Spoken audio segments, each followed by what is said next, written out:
Yo, what's up? Nakabawi ha, congratulations ha dito. Mabilisan lang, babati tayo sa San Miguel. Sabi ko sa inyo, San Miguel will retaliate on this one. Okay, game 2.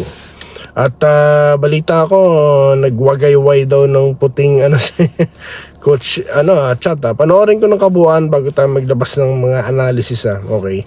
So balita ko din, meron na namang prediction na hindi nangyari. Pero yung prediction natin, magic bunot, meron, di ba? So mamaya pag-usapan natin yan, no? Kung valid yung mga reklamo na naman na yan, no? Sa referee ulit, no? Tignan po natin yan mga boss, okay? So congratulations sa San Miguel, sila nanalo.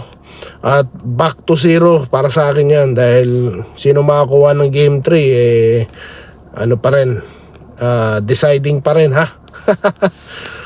Sabi ko sa inyo, mahirap pulaan yan. Hindi ka pwede mag-anyhow, dyan, prediction dyan, no?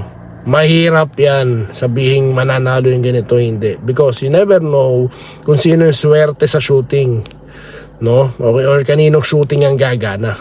Sa first quarter, 3 lang ata ang napakawalan dito ng TNT na pumasok, po. Okay, so yan, panoorin natin mamaya at mamaya na tayo mag-analysis. Salamat po sa inyong lahat, ha.